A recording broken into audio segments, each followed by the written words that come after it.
Hello बच्चों, आपके लिए एक खुशखबरी हम लेके आए हैं। विज्ञान साइंस कक्षा 10 का पेपर जो कि आपके एग्ज़ाम में आने वाला है। हमें ये पेपर मिल गया, ये पेपर मिला है भोपाल से। तो ये इसका पेपर का टाइम होगा 3 घंटे और मार्क्स होंगे 75 नंबर। तो इसमें निर्देश पढ़ लेते हैं। सभी प्रश्न अनिवार्य हैं। प्रथम प्रश्न पत्र में 2 खंड दिए गए हैं, खंड और खंड ब। खंड अ के सभी प्रश्न वस्तुनिष्ठ हैं। इन प्रश्नों के उत्तर उत्तर पुस्तिका के प्रथम पृष्ठ पर ही लिखिए। आगे दे रखा है खंड ब में प्रश्न क्रमांक 5 से 18 में आंतरिक विकल्प दिए गए हैं।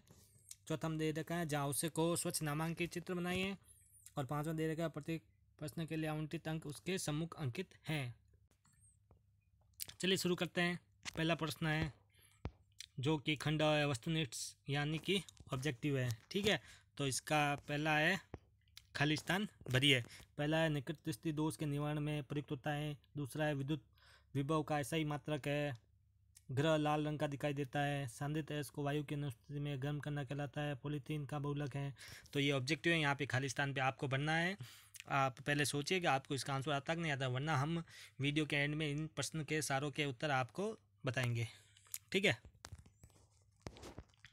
अगला क्वेश्चन है कि कॉलम अ के लिए कॉलम ब से चुनकर सही जोड़ी बनाइए। तो यानी कि अ कॉलम और ब कॉलम को मिलाना। जैसे पोस्टर ऑफ पेरिस क्या है, टाइटेनियम क्या है, पीवीसी क्या है, पौधे में भोजन का स्थानांतरण क्या है, आंवला क्या है। ठीक है, तो आंवले का जैसे आपको पता होना चाहिए कि आंवला विटामिन सी होता है, और पीवीसी पॉलीवाइनिन क्लोराइड, टाइटेनियम है रणनीति धातु,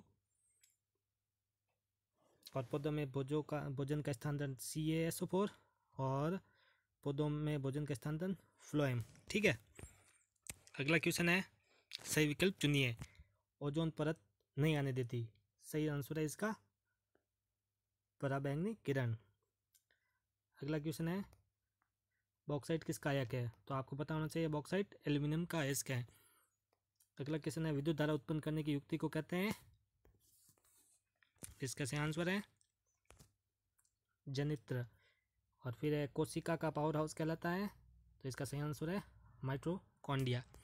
और अगला क्वेश्चन है आनुवांशिक का जनक कहा जाता है। तो इसका सही आंसर है मेंडल को। उन्होंने मटर का उपयोग करके गुणसूत्र का आदान प्रदान किया था। आपको पता होना चाहिए कि मटर के दाने का एक्सपेरिमेंट जॉर्ज मेंडल ने किया था। ठीक है, तो अगला क्वेश्चन है क्वेश्चन नंबर 4। प्रत्येक का एक शब्द में उत्तर दीजिए। यानी कि आपको एक ही शब्द में उसका उत्तर देना है। जैसे क्षेत्रवर्ष के अंतराल पर दिखाई देने वाले धूमकेतु को क्या कहते हैं। अग्नि से गणती में स्रावित होने वाले हार्मोन्स का नाम लिखिए। सोलर सेल और सोलर ऊर्जा को किस ऊर्जा में बदला जाता है। हमारे आकाशगंगा का आकार कैसा है। रक्त की कमी से होने वाले रोग के नाम लिखो। अगर आपको आंसर पता है तो ठीक है, वरना वीडियो के लास्ट में हम इसके उत्तर दिखाएंगे। तो वीडियो को स्किप ना करें। अगर आपने हमारे चैनल को सब्सक्राइब नहीं किया है तो सब्सक्राइब कीजिए, लाइक कीजिए, शेयर कीजिए। पांचवा प्रश्न है परावर्तन का नियम। यह प्रश्न काफ़ी सालों से एग्जाम में आ रहा है, तो इस प्रश्न को आप पहले से ही तैयार कीजिए।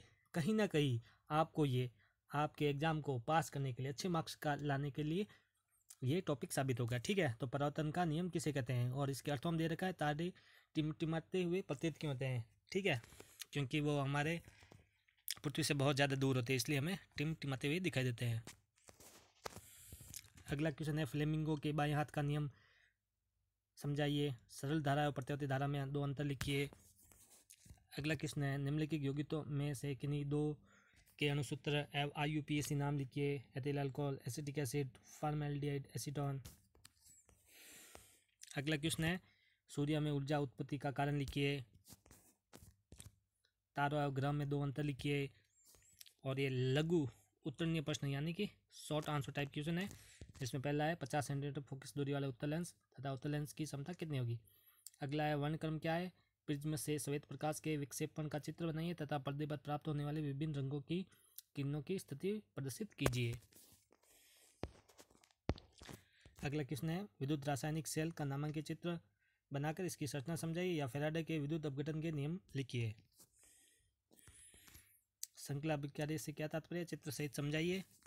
इसके अर्थों में है सौर जल ऊष्मक का चित्र बनाकर कार्यविधि समझाइए। अगला क्वेश्चन है मेंडल के स्वतंत्र अपवन का नियम समझाइए। अर्थवा में परागण किसे कहते हैं, स्वपरागण और परागण में दो अंतर लिखिए। ये परागण किसे कहते हैं, ये टॉपिक है, ये हर बार एग्जाम में आता है, तो आप इसको अच्छी तरीके से तैयार कर लीजिए और वीडियो को स्किप नहीं करें।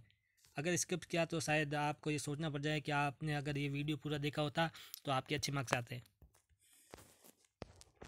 अगला क्वेश्चन है क्वेश्चन नंबर 13, बहुलक क्या है, कि 3 बहुलकों के नाम और रासायनिक सूत्र लिखिए।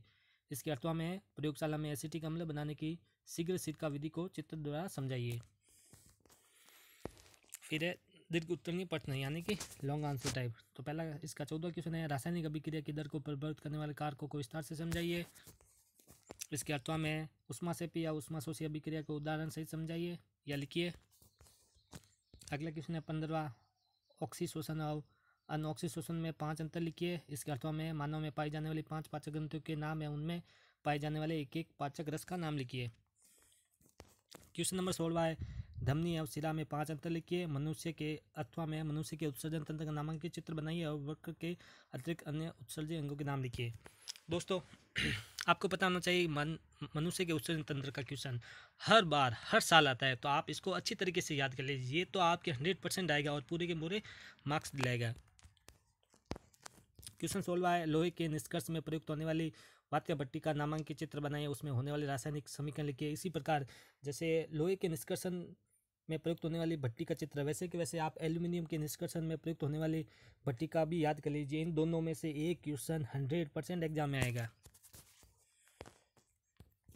अथवा में धातु एवं अधातु के 3 भौतिक और 3 रासायनिक गुणों की तुलना कीजिए। ये क्वेश्चन भी हर साल एग्जाम में आता है, तो आप इसको भी अच्छी तरीके से तैयार कर लीजिए। 18 क्वेश्चन है, संक्षिप्त टिप्पणी लिखिए। अम्लीय वर्षा, ग्लोबल वार्मिंग, इनमें से ये ग्लोबल वार्मिंग है, ये हर साल पूछा जाता है क्योंकि ये अभी हमारी पृथ्वी की समस्या है ग्लोबल वार्मिंग, तो इसका क्वेश्चन 100% आएगा। इसको अर्थ में दे रखा है, औषधीय पौधे किन्हें कहते हैं, निम्नलिखित पौधों के औषधीय उपयोग लिखिए। चंदन, आंवला, नीम, हल्दी। नीम और हल्दी इसमें से बहुत इंपॉर्टेंट है। इसी प्रकार ये प्रश्न समाप्त हो गए हैं। अब हम इनको आपको उत्तर बताएंगे, जो आप फटाफट स्क्रीनशॉट ले ले। मैं ये ज़्यादा समझाऊंगा नहीं क्योंकि उत्तर आपको पता है, ठीक है। तो इसका पहले का मैंने जैसे बताया था, पहले का अ में अवतलेंस, बी में वोल्ट, मंगल ग्रह निस्थापन, एथिलीन या एथीन, ये थी रिक्त स्थान में भरने के लिए, ठीक है। अगला क्वेश्चन था सही जोड़ी जमाएं, तो प्लास्टर ऑफ पेरिस का ये फॉर्मूला था। टाइटेनियम का रणनीति धातु, पीवीसी पॉलीवाइनिल क्लोराइड, फोटो में भोजन का स्थान फ्लोएम, और आंवला विटामिन सी, पहले मैंने आपको स्टार्टिंग में दिखा दिए थे। फिर आ गया पराबैंगनी विकिरण, एल्यूमिनियम, जनित्र, माइटोकॉन्ड्रिया, मेंडल, ये भी आपको मैंने बताए थे, ठीक है। अगला क्वेश्चन है चौथा, तो इसको धूमकेतु को हेली धूमकेतु कहते हैं। हार्मोन्स, इंसुलिन हार्मोन है। विद्युत ऊर्जा सर्पिलाकार है, जो अपने की इसको बोलते हैं, क्या बोलते हैं, अपना वो सौर मंडल का है। और अगले का है रक्ताल्प एनीमिया, जो खून की कमी से होता है। फिर ये परावर्तन का नियम, ये इसका उत्तर हो गया। और इसके अथवा में उसका क्वेश्चन था, उसका उत्तर ये हो गया। आप पढ़ लीजिए और अच्छे से नोट कर लीजिए कि तारे दूर होते हुए टिमटिमाते हुए क्यों दिखाई देते हैं। ये है फ्लेमिंग के बाएं हाथ का नियम। ये प्रश्न आपके भविष्य में भी 11वीं 12वीं या कुछ भी आप करते हो साइंस लेके, तो उसमें 100% ये आता है। इससे जनरेटर और मोटर के घूमने की दिशा का पता चलता है।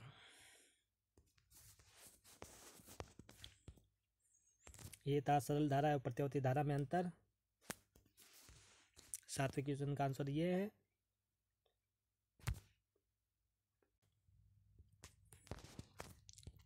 ये 8वां क्वेश्चन उसका उत्तर है। सूर्य के केंद्रीय भाग को नाभिक कहते हैं। सूर्य में कैसे ऊर्जा उत्पन्न होती है। ये थे तारे और ग्रह में अंतर। ये है क्वेश्चन 9 का उत्तर, ठीक है। आपको ये फॉर्मूला याद रखना है। 1/मीटर में फोकस दूरी, लेंस की क्षमता P = 1/f मीटर में। और ये अगला क्रम था प्रिज्म से श्वेत प्रकाश के लिए, तो इसमें R लाल रंग और कैसे कैसे प्राप्त होता है। ये विद्युत रासायनिकरण सेल या वोल्टी सेल, ये इसकी थ्योरी, फैराडे के विद्युत अपघटन का नियम,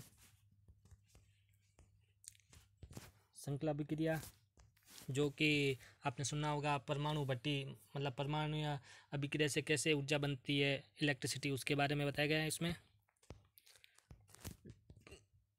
ये है सौर जल उष्मक, इस विधि से कैसे सौर जल उष्मक।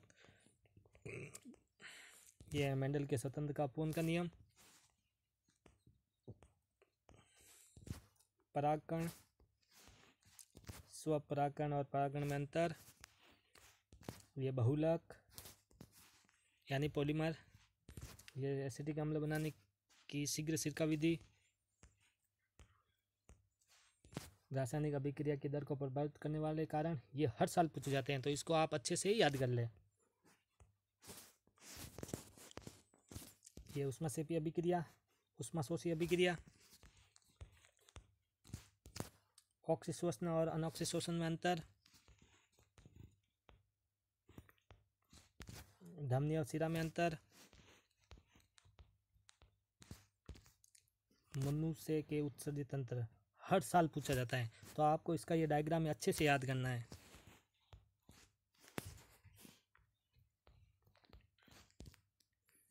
लोहे के निष्कर्षण में प्रयुक्त वात्य भट्टी, ऐसे कैसे आपको एल्युमिनियम के निष्कर्षण की वात्य भट्टी को याद करना है, ठीक है। ये इसकी रासायनिक अभिक्रिया। ये धातु और अधातु में अंतर। अम्लीय वर्षा पे टिप्पणी। ग्लोबल वार्मिंग आपके 100% आएगा एग्जाम में। औषधीय पौधे, चंदन, आंवला, नीम और हल्दी और तुलसी, ठीक है। इसी के साथ ही आपका पेपर समाप्त होता है। अगर आपको वीडियो अच्छा लगे तो please like, share and subscribe, और मेरी बताई हुई जानकारी आपको कैसे लगी कमेंट करके बताएं।